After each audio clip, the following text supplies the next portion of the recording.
Bata pa lamang kami ni Bongbong.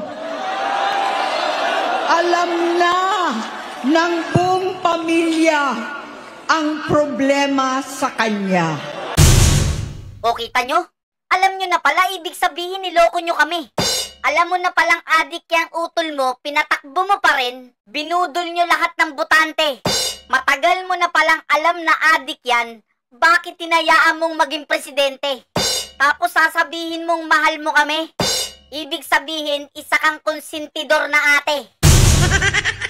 Sa totoo lang, mababasa naman ng lahat ang mga testimonya ng aking ama patungkol sa kanyang ugali at gawain.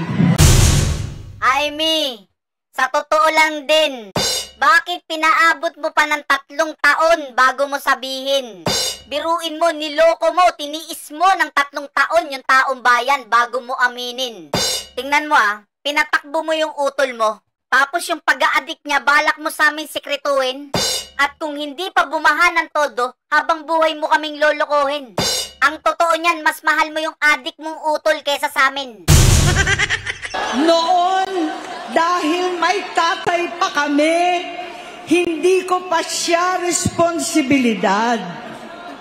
Noong tumatanda, ay mas naging nakakabahala. Batid ko na nagda-drug siya. Nagda-drugs pala, bakit mo pinatakbo? Drug addict pala yung utol mo, bakit tinayaan mong kumandidato? Pinakamataas pa na posisyon, pinahamak mo yung mga Pilipino. Alam niya palang addict yung kapatid niya, pinatakbo. Pinasok sa politika, dapat pinasok niyo sa Taguig, pinarehab niyo. Minsan, kami ng Presidential Guard at Metro Gompa ang naglilinis tuwing nagpa-party po sila. Biruin mo, ikaw pa naglilinis, konsentidor ka talaga. Pati yung tatay nyo, konsentidor na ama. Pati Presidential Guard saka Metrocom, dinamay nyo pa. Kung natatandaan nyo, nung 1973, yung drug lord na si Lim Seng, pina-firing squad niya. Pero yung anak niyang si Bongbong, hindi niya sinama. Hindi niyo pinaring squad, hindi niyo pinarehab. Kaya tingnan niyo yung mga desisyon niyan kung hindi palpak, balagbag. Kinumbinsi ko pa si Bongbong, pakasalan mo na si Lisa. Naisip ko noon, kapag nag-asawa siya, malalagay na sa tahimik at magkakaroon ng direksyon. Ang laki ng pagkakamali ko. Mas lumala ang kanyang pagkalulong sa droga. Di ka pala? Akala mo porket first lady ka, hindi kita sasampalin pa? Gusto mo mag-asawang sampal pa? Guys, wag kayong mag-a-addict. Magmumukha kayong palaka. Alam nyo, unti-unti na kayong nabubuko. Yung mismong nagbunyag yung pamilya nyo. Inadya talagang magkarali para lumabas yung mga kagaya nito. Abangan nyo, marami pang iuutot na baho. Naging gobernador siya ng Ilocos. Alam ng mga tao doon na halos hindi siya pumapasok. Tuwing kukumprontahin ko siya, ay nagsasabi siyang magbabago na siya, aalisin na niya ang bisyo. Hanggang sa may nagsumbong na naman sa akin na sa paggising pa lang sa umaga, kasabay ng almusal, marijuana pala. Grabe ka, Bongbong, may cocaine na, may marijuana pa. Ang sugapa mo sa bisyo, lahat ng bisyo, binisyo mo na. Ang alam kong almusal kung hindi itlog sinangag, pandesal mantikilya. Eh kay Bongbong, ginawang breakfast yung marijuana. Napaka-super addict pala niyan eh. Dapat pinarehab nyo bago di nyo na pinalabas eh. Dahil sa kagagawan mo, Aimee, meron tayong addict na presidente. Gawin nyo, i-check nyo yung Malacanang, sigurado ako may parapernalya dun eh. Or baka nililigpit na. Oy, nililigpit na. Nino? Ng Presidential Guard niya. Paghapon sila, sila nagiinuman at gumagamit ng cocaine. Kasama ng asawa at barkada. Tulad ng ama ko, kinastigo ko ang mga barkada niya. Ang nasirang si Bong Dasa, si Edvi Cruz, Inigo, Tony Boy, Sap Anton, alam po ninyo yan. Nako, sinabit na ni ate pati mga barkada. Ang kilala ko lang doon si Tony Boy sa si Bong Dasa. Akala mo magbabago pa utol mo, Aimee? Huwag ka nang umasa. Kung talagang mahal mo yung utol mo, hanggat maaga pa ipakulong mo na. O kaya ilayo mo kay Lisa yung mukhang palaka. Pag magkasama yung dalawa na yan, lalo pang lalala. Biruin mo higupin yung tubig ng dep-dep, lakas ng tama. Saka yung utol mo masyadong bulol na. Pag dinibdiban ko yung addict na yan, tutuwid magsalita. O demonya, pagtanggol mo na si Bongbong, bilisan mo. Mauubusan na kayo ng tangang supporter nyo. Yung mga kabangag nyo. Saka gawin mo na yung assignment mo. Saka magdi-December na, magbobonus na kayo. Galingan mo, magtanggol sa amo mo. Patid ko na nagdadrag siya. Diba? Batid mo? Samantalang nandiyan ang test ng St. Luke, sinabing hindi. So muli mga ka-clear, alam nyo yan. Sige, kaya mo yan. So alam natin to. Nakita natin. Medical certificate. Hospital ang nagpatunay na lahat ng binibintang na yan ay walang katotohanan. Ang hirap ipagtanggol, di ba? Gawin mo, bitbitin mo na yung amo mo palabas, tapos pasukuin mo na. Sige na bro bitbitin mo na. Kasi pag ako pa bumitbit sa adik na yan, babalibag ko pa. Biruin mo yung presidente mo na yan, adik pala yan. Kaya pala babuy na yung Pilipinas dahil sa bongbong na adik na yan. May presidente pala tayong adik, kaya tumindi yung mga nakawan. Biruin mo magnanakaw na, adik pa. Kaya pala umiekis yung panganyan. Ayaw namin ha, ayaw namin na adik na presidente. Yung nagbunyag yung mismong ate. Halimbawa, pasahero kami. Tapos bigla naming nalaman adik pala yung driver. Natural, bababa kami. Kung gusto mo ng adik na presidente, ikaw na lang, wag mo na kaming isali. Ikaw ba naman, sisihin mo ba naman yung bagyo? Adik ka talaga.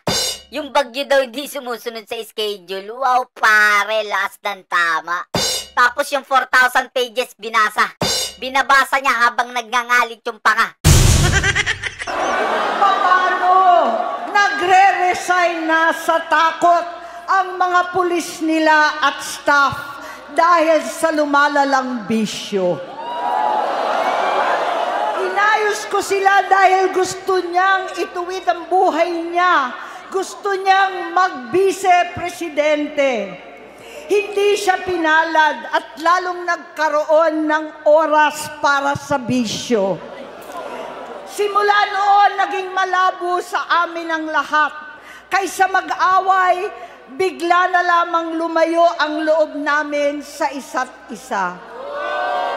Noong 2016, kasabay ng kampanya ni dating Pangulong Duterte laban sa droga, lumabas ang pangalan ni Bongbong sa listahan. Nakasama siya sa listahan ng mga celebrities, mga artista, Maricel Soriano at iba pa.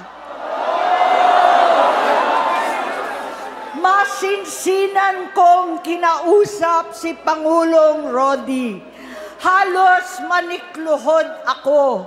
Sinabi kong ayon sa kapulisan, dapat usigin ang mga pusher at saka na lamang sagipin ang mga user. Naligtas si Bongbong. Naku po, maswerte ka talaga, Bongbong. Niligtas ka ni ate. Walang yan, nakaligtas tong adik na to nung panahon ng Duterte. Palamak na adik pala ang presidente. Kaya naman pala si Marbil, ganun ang sinabi. At bakit may mga tao gumagamit ng drugs? Remember, hindi sila addict. At kapag pumupunta yung nanay namin, hindi ako sumama sa loob ng 3 taon dyan sa Malacanang. dahil lantaran na doon ang inuman, ang paggamit nila ng cocaine at mga bawal na gamot. Hindi ba ninyo nakikita, naririnig, kakaiba na siya magsalita, hindi na maintindihan. Out of the way, let people do as much as they can. Now that we have found that we hear that it's a bet.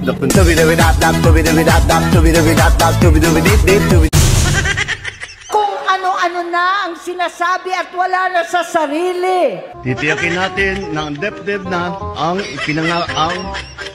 titiyakin natin na ang DepEd na ang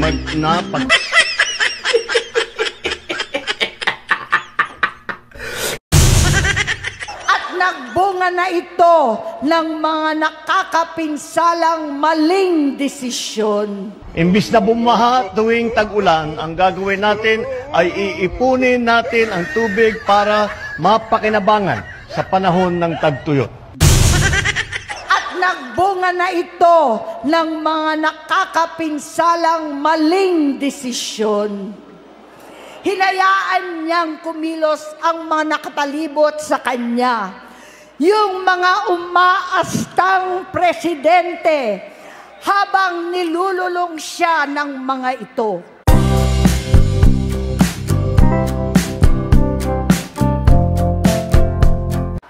Hanggang dumating ang 2024 at 2025, yung bisyo niya na ang dahilan ng pagbaha ng korupsyon. Ngayong taon po, 2024, mas mataas po ang inilaan na budget ng Kongreso para sa DPWH alone. Dito po sa flood management, nasa 1.35 billion kada araw. Ngayon lang nangyari yan sa ating bansa. Yeah. Are you ready, guys? This song is dedicated to Bonge. La la la la la la la la la la la la la la la la la. Di matino ang isip niya kasi siya'y sabog na. Putragis na yan. Di alam ang tama't mali kasi siya'y sabog na. Yuhuu! Tuliro ang utak niya, hoy, alam niyo ba? Hindi pa, bakit? Kasi sabog nga, kasi sabog na, kasi sabog nga. Tararatatat. Pinangga ang flood control ng barko kasi siya'y sabog na. Ba't pinangga? Binenta pa ang gold kasi siya'y sabog na. My goodness! Kinuha ang pera sa PhilHealth, alam nyo ba? Ano yun? Kasi sabog nga, kasi sabog na, kasi sabog nga. Tararatatat. Lalabas sana siya ng bansa kaso siya'y sabog na. Wow! Walang nakukuhang investor kasi sabog nga. Nagsilayasan na nga eh. 20 pesos daw na bigas, soy magkano na? Yan na nga ba sinasabi ko eh. Kasi sabog nga, kasi sabog na, kasi sabog nga. Tararatatat. Kaliwat kanan ng utang kasi sabog na. Sabog na. Blablabla. Lubog sa baha at utang kasi sabog nga. Alata. Ayuda ng ayuda ang pinsan niya. Ayuda, puro nakaw nga ginawa eh. Habang sabog siya, kasi sabog na, kasi sabog na. Tararatatat. Bulol ang amo nyo kasi siya'y sabog nga. Ah, kaya pala bulol na tabingi. Kinakain ng salita kasi siya'y sabog na. Blablabla. Pati mga kriminal, hoy, absuelto na. Yan na nga ba sinasabi ko eh. Kasi sabog na, kasi sabog na, kasi sabog nga. Tararatatat. Nakalaya si Dilima habang sabog siya. Sabog talaga. Nakalaya din si Kerwin kasi sabog na. Talaga naman. Si Napoles nakalabas, soy, alam nyo ba? Oh, nakalabas? Habang sabog nga, kasi sabog na, kasi sabog nga. Tararatatata. Tapang-tapangan pa sa media kasi sabog na. Nagpamilya pa. Lalabanan daw ang China habang sabog siya. Lintik na yan. Eh dito nga kay Sara, takot na siya. Oo nga. Kasi sabog nga, kasi sabog na, kasi sabog nga. Tararatatata. Sa katerba ang binudol kasi sabog nga. Ang dami talaga. Nagpabudol naman ako, di ko alam sabog siya. Yun lang. Nagsisisi tuloy lahat to, inang ina. Hoy, wag ka magbura. Kasi sabog nga, kasi sabog na, kasi sabog nga. Tararatatata. In-appoint pa si Rimulya kasi sabog na. Mga traidor, mga hayop, mga animal. Para matabunan ng issue habang sabog siya. Mga demonyong magnanakaw. Gusto niyang iligtas si Pinsan, alam niyo na. Siyempre, love niya yan eh. Kasi sabog nga, kasi sabog nga, kasi sabog nga. Tararatatata. Palubog na ang Pinasyo kasi sabog siya. Palubog talaga. Sinimot ang kaban ng bayan, sabog talaga. Simut talaga, to the max. Maang-maangan pangungas pero may pirma niya. Tanga-tangan. Pumipirma siya, abang sabog siya. Pumipirma siya. Tararatatata. Ben, sabog ba saan? Sabog sa party, sabog sa utang, saka sabog sa travel.